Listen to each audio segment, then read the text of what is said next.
వీరన్నా, మళ్ళీ కౌలు పనిలోకి రావచ్చు కదా, ఖర్చులకైనా చేతిలో 4 డబ్బులుంటాయి. ఏ నాకేం తక్కువ? అయినా నేను ఇలా సంతోషంగా ఉంటాను నీకు ఇష్టం లేదా? ఇగో నా మాటినే, నువ్వు కూడా పని చేయటం అని. అబ్బో సరిపోయిందయ్యా నీ సంబడం. వెనకటికి నీలాంటోడే కడుపుతో ఉన్న పెళ్ళం కొబ్బరి నీళ్ళు అడిగితే కొబ్బరి బొండాల కోసం కేరళ వెళ్ళాట. వాడు తిరిగి వచ్చేసరికి వాడి కొడుకు ఎదురొచ్చి ఎవరు నువ్వు అన్నట్ట. అట్టా ఉంది నీ అవ్వారం. నీతో చెప్పాను చూడు, నాది నాది నాది బుద్ధి తక్కువ. నేను వెళ్ళినా కూడా ఈ పాటికి వంట అయిపోయింది నాన్న. ఏంటో ఏందమ్మా మీ ఆయనకి మధ్య కాస్త ఎటకారం ఎక్కువైందే? ఏమ్మా బెమ్మంగా డాడీ? కమలాపురంలో ఏదో పనుందనేసి ఉదయాన్నే వెళ్లారు మామయ్య. అయ్యో మీకెన్నిసార్లు చెప్పినా అర్థం కాదా? ఇప్పుడు ఆడికి పని చేయాల్సిన అవసరం ఏమొచ్చిందంట? ఇంట్లో ప్రశాంతంగా ఉంటూ ఇష్టం లేదా ఆడికి? చాచా ఈ ఇంట్లో మీరు ఎవ్వరు నా మాట అనరు. నా మాట నీదెల్లా, నా బిడ్డ ఒక్కతే. అమ్మాకి ఇష్టమేనే, మీ నాన్నకు మంచి కాఫీ పెట్టి తీసుకురా అమ్మా. స్కూల్కి వెళ్ళి ఆడిస్తుంది నీ బిడ్డ వేడి వేడి కాఫీ. మీరంతా ఒక్కటేనే, మిమ్మల్ని మార్చడం మాత్రం నా వల్ల కాదు. ఎట్ట బతుకుతారో ఏంటో. ఏం చేస్తున్నావురా? రిపేర్ నాన్న. ఎప్పుడు ఏదో ఒకటి చేస్తానే ఉంటావు, ఊరికినే కూర్చోలేవా? ఏదోలే నాన్న, ఖాళీగానే ఉంటున్నానుగా, ఏం తోచక. ఏరా ఎక్కడికి వెళ్ళావురా? కమలాపురంలో పని దొరికితే వెళ్ళాను నాన్న. ఎందుకురా నీకు ఈ కష్టం? అయినా అంత దూరం వెళ్ళి పని చేయాల్సిన కర్మ నీకేం వచ్చిందిరా?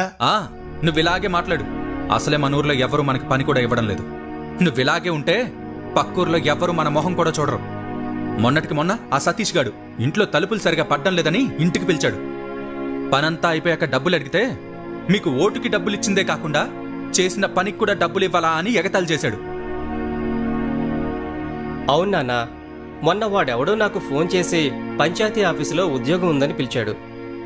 అక్కడకు వెళ్ళి ఉదయం నుంచి సాయంత్రం వరకు వెయిట్ చేశాక తెలిసింది అక్కడ ఎటువంటి ఉద్యోగమూ లేదని. ఆ అంగళ్ళలో ఉన్న పోరంబోకు బ్యాచ్ వాళ్ళంతా నన్ను ఆట పట్టిస్తున్నారని. మీకు నేను చెప్పేది అదేరా, మన ప్రభుత్వాలు మన కోసం ఇన్ని ఉచిత పథకాలు ఇస్తూ ఉంటే ఇంట్లో మూసుకొని కూర్చొని ఉండటానికి మీకేంటి నొప్పి? అది మానేసి కష్టపడతాం పని చేస్తామంటారు. మేము ఇలానే బతకాలని మీరు అనుకునుంటే అసలు మాకు పెళ్లిళ్ళు ఎందుకు చేశారు నాన్న? రే ఏంట్రా అంత మాట అనేసావు? లేకపోతే ఏంటమ్మా, మా బతుకులేదో మేము బతుకుదామంటే మమ్మల్ని బతకనివ్వరు. పట్నం వెళ్ళేదన్న పని చేసుకుందామంటే ఇదిగో ఈ పెద్ద మనిషి ఏమో ఊరొదిలి వెళ్ళొద్దంటున్నాడు. ఇలా అయితే ఎలా అమ్మా? ఆఖరికి నా భార్య ఒక మూర మల్లెపూలు అడిగితే కూడా ఎవరినో అడిగి తెచ్చుకోవాలా? రే అలా కాదురా, మీ నాన్న ఏం చెప్పినా మీ మంచి కోసమే చెప్తాడు కదా. ఈ మాటలు చెప్పే మా నోర్లు మూయిస్తున్నాడు.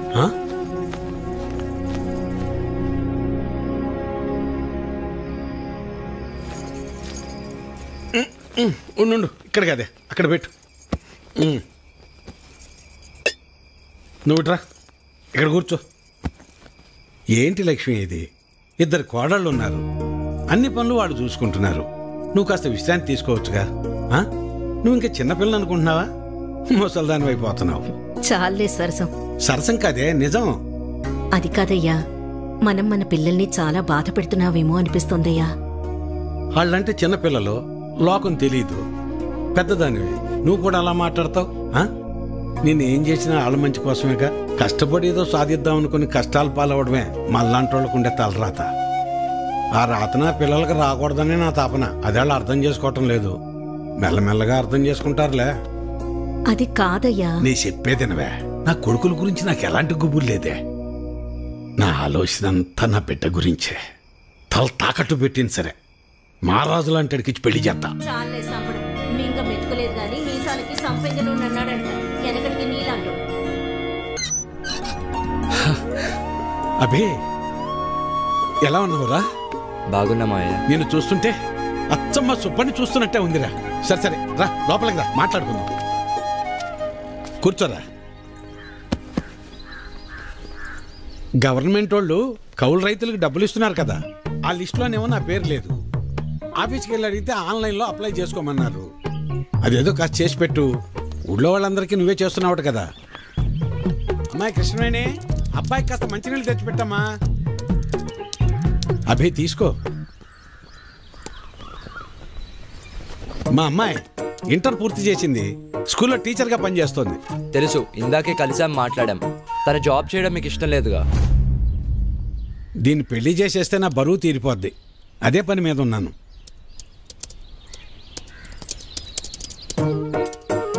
సరే, అప్లై చేసేసాను. 4 daysలో కన్ఫర్మ్ అవుతుంది. నువ్వు ఆగవయ్యా. ఎవడెక్కువ డబ్బు పెడితే వాడికే సీటు. అది మన పార్టీ సిద్ధాంతం. దానికి మన అందరం కట్టుబడి ఉండాలి. ఈయన్నే ఎంపీటీసీగా నిలబెడుతున్నాం, మీరందరూ సపోర్ట్ చేయాలి.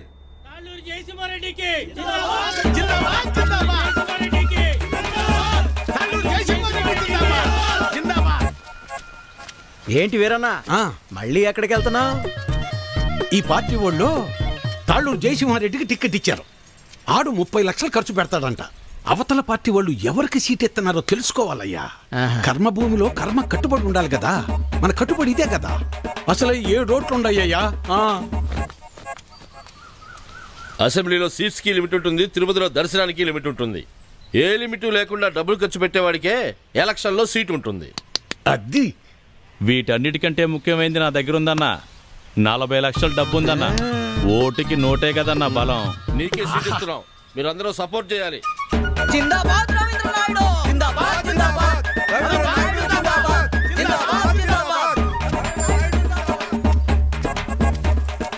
అబ్బబ్బబ్బబ్బబ్బా, ఏం భాగ్యం పెద్ద ఆయన, ఏం భాగ్యం.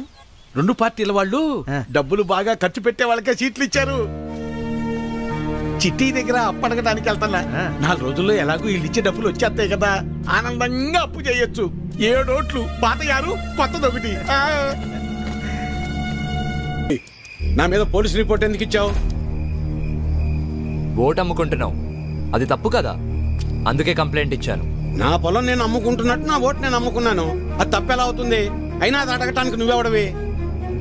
చూడు, ఈ పట్టీలో ఇటుకలు ఎన్ని ఉన్నాయో అన్ని పార్టీలు రావాలని కోరుకుంటున్నాను నేను. నీ ఆశ చూస్తుంటే నాకు నవ్వొస్తుంది. అయినా ఓటు అమ్ముకునే బదులు ఏదైనా పని చేయొచ్చు కదా. అసలు నీకు ఓటే లేకపోతే ఏం చేసేవాడు? ఏయ్, నన్నేమైనా అను, నా ఓటును మాత్రం అనొద్దు. నా ఆత్మ ఓటు, నా ఊపిరి ఓటు. ఇంకా చెప్పాలంటే నా ఇల్లు ఒళ్ళు కూడా ఓటు ఓటు అని ఓంకారనాథంలాగా ప్రతిధ్వనిస్తూనే ఉంటుంది. వెళ్ళు, ఎళ్ళు ఉద్యోగం చేసుకోపో. వెళ్తా, కానీ నిన్ను, నీ ఆలోచనని మార్చాకే వెళ్తా. నన్ను నువ్వేంటయా మార్చేది? ఓటుకు డబ్బులు తీసుకోవటం మాకేదో మొదటి నుంచి అలవాటు ఉన్నట్టు మాట్లాడుతున్నావు. 54 సంవత్సరాలు వచ్చేదాకా నీకన్నా బాగానే బతికాను. అలాంటి నేను ఇలా ఎందుకు మారాను తెలుసా? అసలు మా జీవితాలు ఎలా ఉండేవో తెలుసా? కనీసం మీ నాన్న ఎందుకు చనిపోయాడో నీకు తెలుసా? మనం వ్యవసాయం ప్రారంభించాక ఏ సంవత్సరం పంట బాగా పండిందే, ఖర్చులు కూడా వచ్చేది కాదు. ఎంత దేవుళ్ళు ఆడుకునేవాళ్ళం. అవును వీరన్న, మొత్తానికి పంట బాగా పండింది. ఈ ఏడు దిగుబడి కూడా బాగానే వస్తుంది. నిజం సుబ్బయ్య, నాకు చాలా సంతోషంగా ఉంది. హలో నాన్న, 4th సెమిస్టర్ రిజల్ట్స్ ఇప్పుడే వచ్చినాయి. ఫస్ట్ వచ్చాను. ఇంకో 2 ఏళ్లలో నా కోర్స్ కూడా కంప్లీట్ అయిపోతుంది. చాలా సంతోషం రా నాన్న. జాబ్ వచ్చాక మీ ఇద్దరిని కూడా నాతో తీసుకొస్తాను నాన్న. నేను ఈ ఊరు వదిలి ఎక్కడికి రాలేనురా. నన్ను ఈ నేలతల్లి బాగానే చూసుకుంటుందిరా.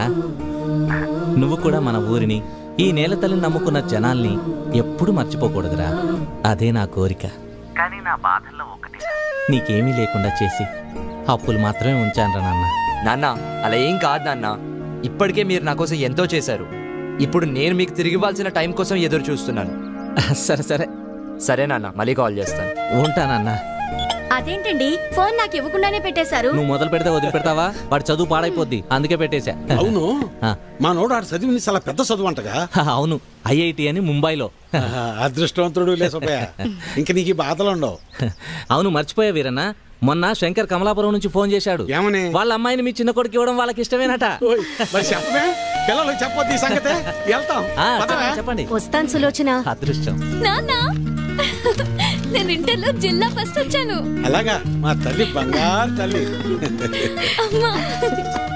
అన్నయ్యకి మంచి సంబంధం కుదిరింది. అదిగో చూడమ్మా, పెళ్ళనంగానే అన్నయ్య ముఖం ఎలా వెలిగిపోతుందో. ఎన్నో సంబంధాలు చూశాక చివరికి 20 కిలోమీటర్ల దూరంలో ఉన్న కొలకలూరు పిల్ల దొరికింది. నాన్న, పంట డబ్బులు రాగానే బ్యాంకులో వేస్తే చెల్లెలు పై చదువులకు ఉపయోగపడతాయి. అలాగేరా, దాన్నైనా బాగా చదివించుకోవచ్చు. అమ్మా, ఆకలి వేస్తుంది, అన్నం పెట్టమ్మా, అందరం కలిసి పోటీ చేద్దాం. పదండి, పదమ్మా.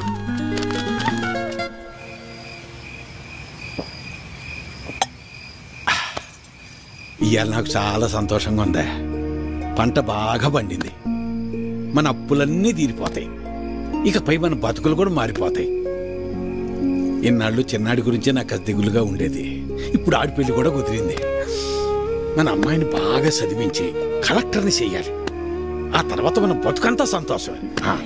నీ పేరు మల్లాది వీరన్న కాదు, మాటల వీరన్న అని పెట్టాల్సింది. ఇంకేమన్నా పెట్టద్దు.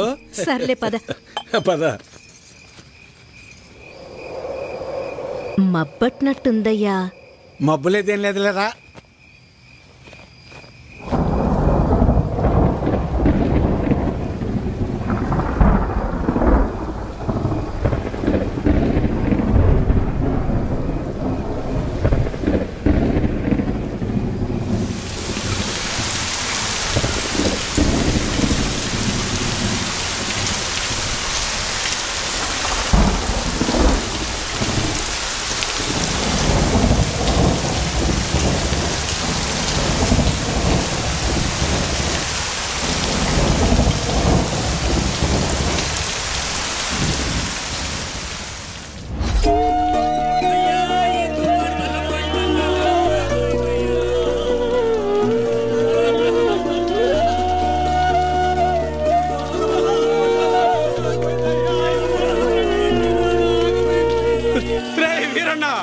మనసు పడి చచ్చిపోయాడ్రా, మనసు పడి చచ్చిపోయాడ్రా వీరన్న, చచ్చిపోయాడ్రా.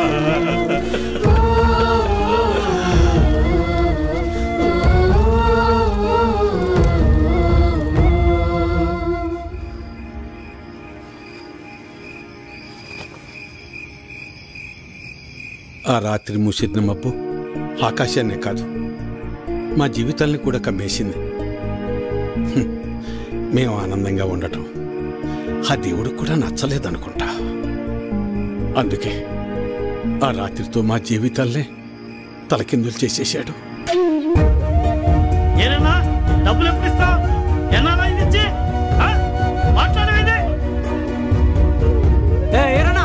డబ్బులు ఎప్పుడు ఇస్తావు? నువ్వు ఇల్లు అమ్ముతావో ఏం అమ్ముకుంటావో నాకు అనవసరం. డబ్బులు ఏర్పాటు చేసి ఉంచు. ఏ వీరన్నా, డబ్బులు ఎప్పుడు ఇస్తావు? ఎన్నాళ్ళాగాలి? మా నాన్న ఇంటికాడ తప్పేస్తున్నాడు. ఎలా అయినా డబ్బులు తీసుకురమ్మన్నాడు. సాయంత్రం వస్తాను, డబ్బులు సరిపెట్టు. ఏ వీరన్నా, ఎంతకాలం మీద డబ్బులు తీసుకొని? నీకు ఇది పద్ధతేనా? రోజు నీ ఇంటి చుట్టూ తిరుగుతూనే ఉండాలా? ఇదేనా మర్యాద? నువ్వేం చేస్తావో నాకు తెలియదు. ఏదో విధంగా డబ్బులు సర్దు.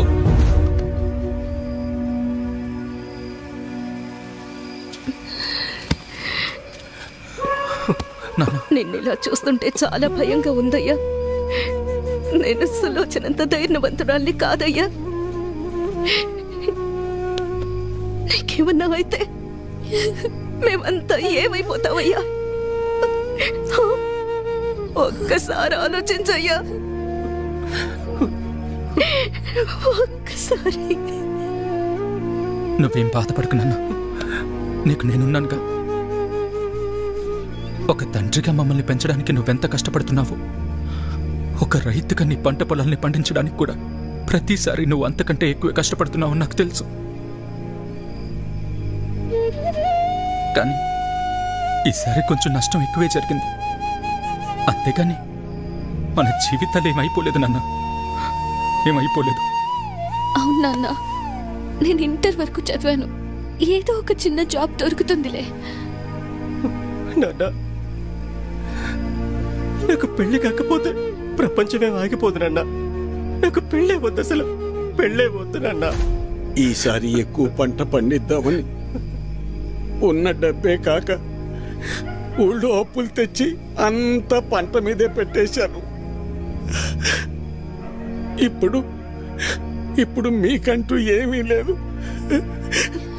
నన్ను క్షమించండి, క్షమించండి. అదేంటి నాన్న అలా అంటావు?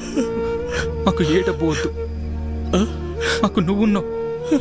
మాకు నువ్వున్నావు, అదే చాలు నాన్న, అదే చాలు. అవునయ్యా, అవును మావయ్య.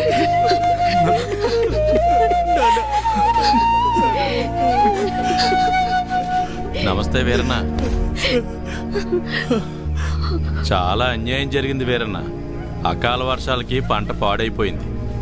ఇదిగో ఈ డబ్బులుంచు. అయ్యా, మీరు ఈ డబ్బు ఎందుకు ఇస్తున్నారో నాకు తెలియదు, కానీ మీకు తిరిగిచ్చే ఓపిక నా దగ్గర లేదయ్యా. తిరిగిచ్చే పనేం లేదు వీరన్న. మీ ఇంట్లో 6 ఓట్లు ఉన్నాయి కదా, వచ్చే ఎలక్షన్లో 6 ఓట్లు మాకే అయ్యండి. రే ఇవ్వరా, ఇవ్వు. తీసుకో వీరన్న.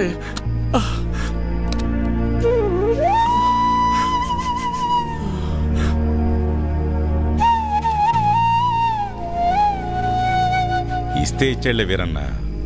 కొడుకు పెళ్లి పెట్టుకున్నావు, పెళ్లి ఖర్చులకు ఉపయోగపడతాయి. ఎవరా వద్దులేయ్యా, ఉంచు వీరన్న. పర్లేదు, మనం చూసుకుందాం. ఎలక్షన్స్ వస్తున్నాయి కదా, చూద్దాంలే. పర్లేదు, ఉంచు. ఉంటాను మరి. ఉంటావన్నా. పంట పండించటం అంటే ఏంటో తెలుసా నీకు?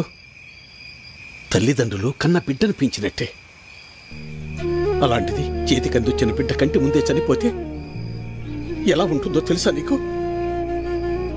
అందుకే ఆ రోజే నేను నిర్ణయించుకున్నా, ఇకపై కష్టపడి కష్టాలు కొని తెచ్చుకోకూడదని. నీలాంటి వాళ్ళు చేసే తప్పులకు కారణాలు వెతుక్కుంటారు. నువ్వు ఆ విషయాన్ని ఇంకోసారి ప్రూవ్ చేశావంతే. రాములు బాబాయ్ చెప్పినప్పుడు నాకు అర్థం కాలేదు. ప్రాణం ఉంది కాబట్టి జీవిచ్చేస్తున్నారు మీరంతా. కానీ తనకంటూ ఎవరూ లేకపోయినా చచ్చేంత వరకు ఏదో పని చేస్తూ బ్రతకాలనుకుంటున్నాడు. బతకడం అంటే అది. ఈ రెండిటికి మధ్య ఉన్న తేడా ఏంటో తెలుసుకో. ఎవరో ఆ రాములుగాడా? సరిపోయింది. సరే, నువ్వు అడుగుతున్నట్టు నేను మళ్ళీ కష్టపడి పొలంలో పంట పండిస్తా. కానీ ఈసారి మళ్ళీ తుఫాన్ రాదని నువ్వు గాని, ఆ రాములుగాడు గాని, ఆ దేవుడు గాని గ్యారంటీ ఇవ్వగలరా? ఇవ్వలేరు కదా. మాటలు ఎవరైనా చెప్తారు, చేతల దాకా వస్తేనే ఎవరికైనా వణుకు పుట్టేది. నేను కూడా కష్టాన్ని నమ్ముకుని పని చేసుకుని బతికిన వాణ్ణే. కానీ ఏమైంది? ఒక్క తుఫాన్ వచ్చింది, మీ నాన్నను తీసుకుపోయింది. నేను కూడా అప్పుడే పోయేవాణ్ణి. ఈ రోజు నేను ఇలా బతికున్నానంటే ఆ నాయకులే కారణం. ఆ రోజు వాళ్ళు నన్ను ఆదుకుని ఉండకపోతే నేను ఏమైపోయేవాణ్ణు? నా కుటుంబ పరిస్థితి ఏమై ఉండేదో ఊహించగలవా? చెప్పు. ఈ నాయకులు నిన్ను ఆదుకోలేదు, నీ నిస్సాయతను వాడుకున్నారు. నీకు జరిగిన నష్టానికి ప్రభుత్వం చేసిన ఆర్థిక సహాయం అది. కానీ దానిని వాళ్ళ సొంత డబ్బుగా నీకిచ్చి నీతో ఓటు వేయించుకున్నారు. వాళ్ళు చేసింది సహాయం కాదు, సహాయం అనే పేరుతో నిన్ను కొన్నారు. ఇదే వాస్తవం, తెలుసుకో. వాళ్ళు నన్ను ఆదుకున్నారా వాడుకున్నారా అన్నది నాకు అనవసరం. ఈరోజు నేను నాలాంటి చాలా మంది బతికున్నామంటే వాళ్లే కారణం. ఇదే అసలైన వాస్తవం. వాస్తవానికి అవాస్తవానికి ఉన్న తేడా ముందు నువ్వు తెలుసుకో. ఎన్నాళ్ళుంటాయో ఎప్పుడు ఓడతాయో తెలియని ఐటీ ఉద్యోగాలు చేసే కన్నా కుదిరితే నువ్వు కూడా ఉద్యోగం మానేసి వచ్చి ఇక్కడ ప్రశాంతంగా కూర్చో. మన నాయకులు మా అందరితో పాటు నిన్ను కూడా పోషిస్తారులే. ఈ విషయమే మా పిల్లలకు కూడా చెప్తుంటా నేను. కానీ ఇనిసావరు ఎదవలో ఇంట్లో నా కొడుకులను మార్చి ఇప్పుడు నిన్ను మార్చి ఇంకెంతమందిని మార్చాలో ఏంటో.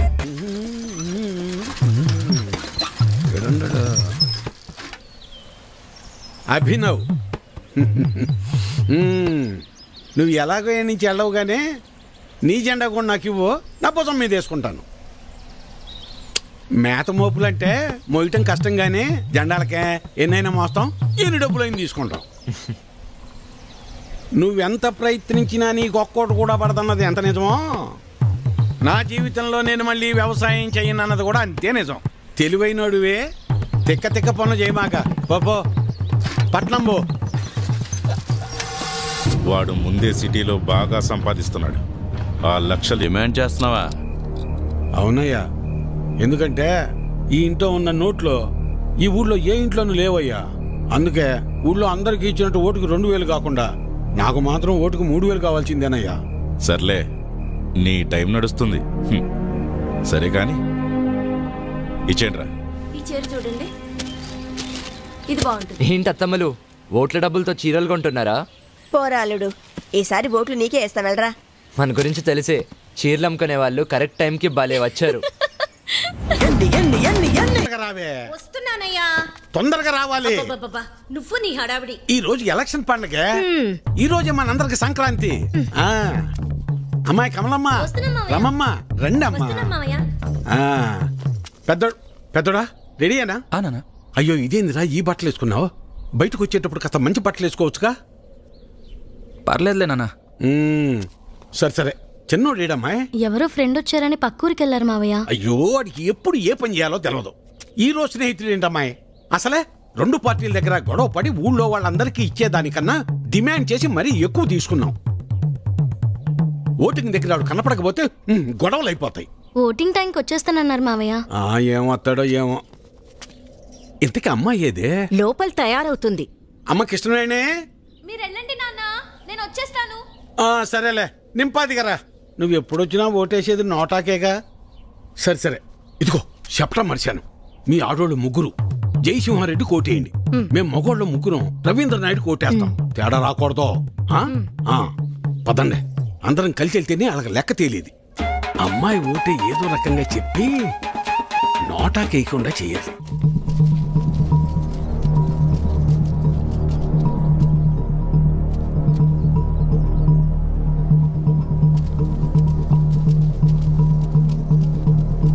నమస్తే సార్.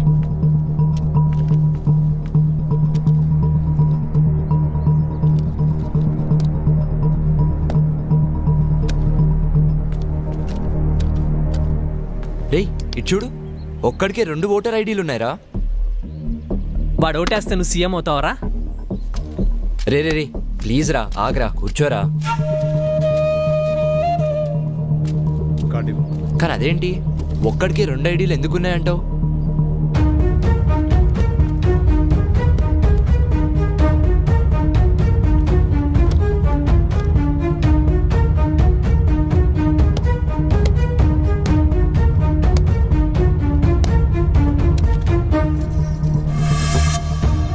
ఎలక్షన్స్ అంటే ఆ అమ్మాయిని లవ్ చేసినంత ఈజీగా అది.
అమ్మాయి వచ్చేసింది రండి. రామరా.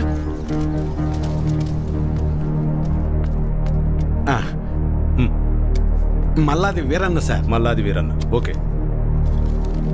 ఇలా మడత పెట్టి అందులో వేయండి.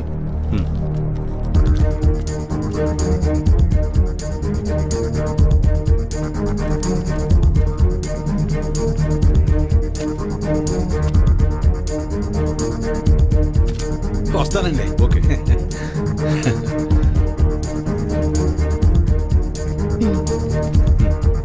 ఓకే, ఇలా మడత పెట్టి అందులో వేయండి. వెళ్ళండి.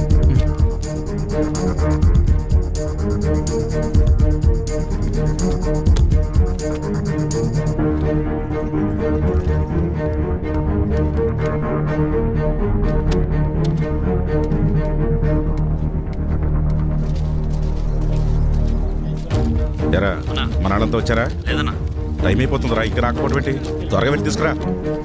వేరన్నా, ఇంకొకరు రావాలి తొందరగా, టైం అవుతుంది. ఎప్పుడు వస్తాడు?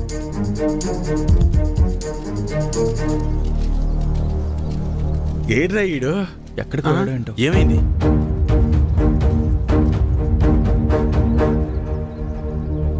టైం అయిపోతుంది.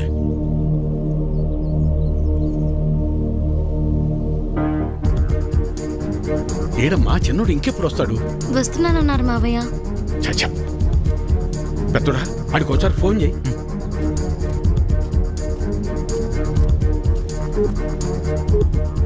The number you are trying to call is currently not reachable.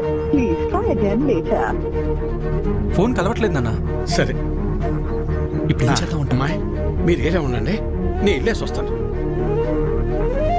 నేను తీసుకొస్తాను రా పెద్దోడా.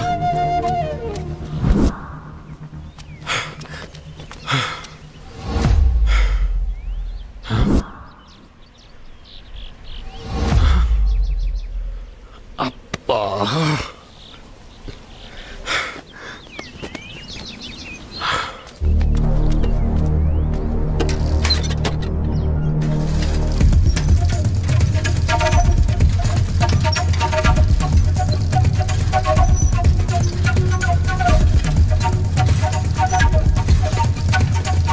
చిన్నోడా ఏడున్నావేందిరా? ఓటింగ్కు రాకుండా? ఏం లేదు నాన్న, ఫ్రెండ్ ఇక్కడ వదిలేసి వెళ్ళిపోయాడు. ఎవరైనా వస్తే లిఫ్ట్ అడుగుదామని చూస్తున్నానంతే. సరేరా, బయలుదేరు, టైం అయిపోతుందిరా.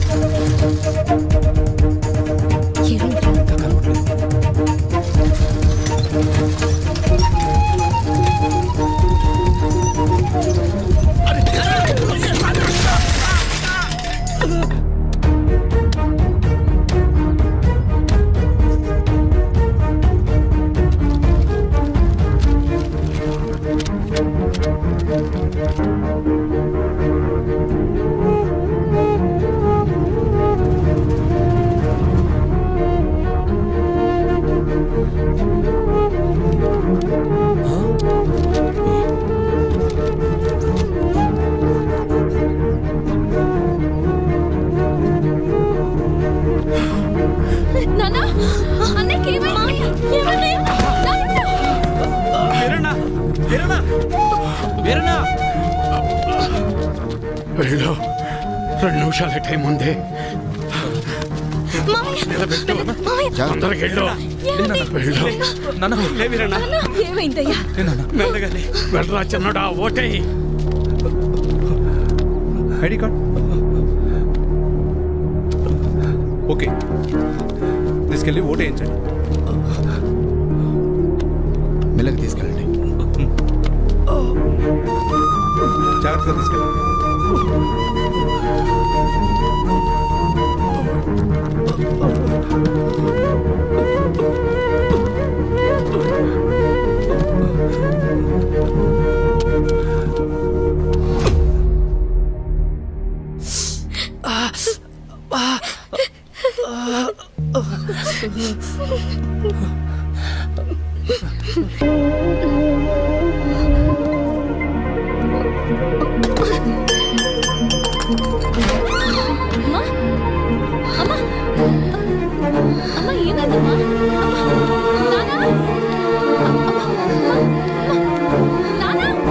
తనకు గుండె జబ్బు ఉందన్న విషయం మీకు తెలీదా? తెలీదయ్యా. అది ఇప్పుడొచ్చిన వ్యాధి కాదు, ఎప్పటినుంచో ఈ సమస్య ఉంది. ఆ విషయం మీరు గమనించలేదంతే. మరి ఇప్పుడు ఎలాగయ్యా? ఆపరేషన్ చేయాల్సి వస్తుంది. చెయ్యండి అయ్యా. సరే అయితే కొన్ని టెస్టులు స్కానింగ్లు చేయించాల్సి ఉంటుంది. చెయ్యండి బాబు. మన హాస్పిటల్లో కాదు, ఇవి బయట చేయించాల్సిన టెస్టులు. అదేంటయ్యా? ప్రభుత్వ ఆసుపత్రిలో ట్రీట్మెంట్ వరకు చేయగలం కానీ మెడిసిన్స్ అలాగే టెస్టులు బయటే చేయించుకోవాలి. వీటికి ఖర్చు ఎంత అవుతుంది సార్? సుమారు 50-60 వేలు అవ్వచ్చు. మిగతా లెక్కలు తర్వాత చూసుకుందాం.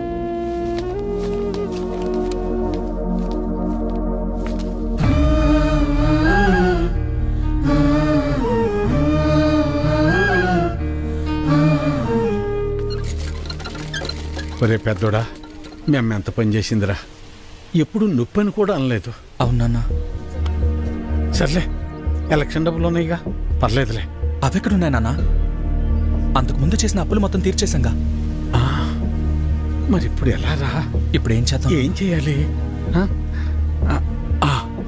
నలుగురు దగ్గరికి వెళ్ళి ప్రయత్నం చేద్దాం. పద పద, తొందరగా నడు.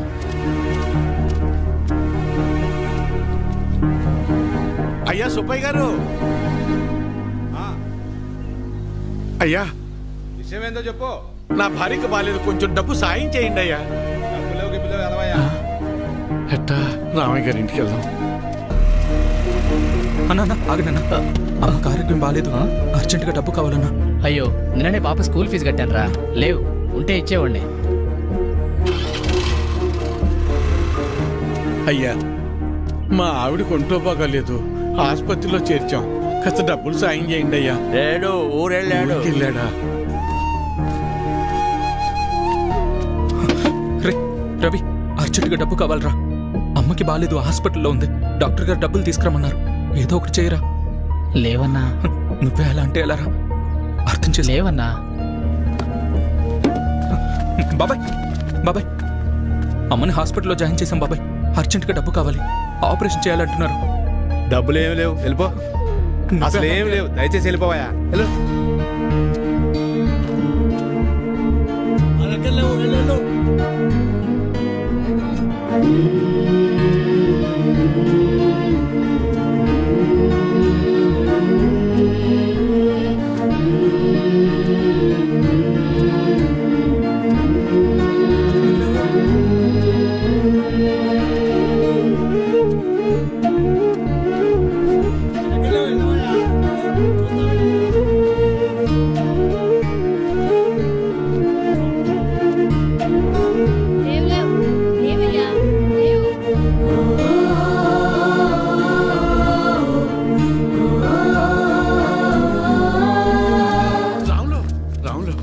ఏంటి వీరన్న? రే, ఏమైనా కసిన డబ్బులుంటే సర్తరా. నా తల తాకట్టు పెట్టైనా నీ బాకీ తీరుస్తాను. వీరన్న, నీకు అప్పిచ్చేంత స్తోమత నాకు లేదు. అట్లా అనబాకరా. ఏం చేయాలో నాకు అర్థం కావటం లేదు. అందుకే నేను నీకు చెప్పేది, ప్రభుత్వాలు ఇస్తున్నాయి కదా అని ఊరికే ఉండకూడదు. ఉచితంగా వచ్చేది తీసుకో, అది నీ హక్కు. వద్దని నేను అనడం లేదు, కానీ దానిమీదే ఆధారపడకుండా పనిచేసి సంపాదించుకుంటే నీకు ఈరోజు ఈ దుస్థితి వచ్చేది కాదు కదా. మొన్ననే ఎన్నికలు జరిగాయి. మళ్ళీ ఎన్నికలు వచ్చేదాకా నీ చేతిలో 4 డబ్బులుండవు. అలాంటిది నిన్ను నమ్మి ఈ ఊళ్ళో ఎవరు డబ్బులు ఇస్తారు చెప్పు?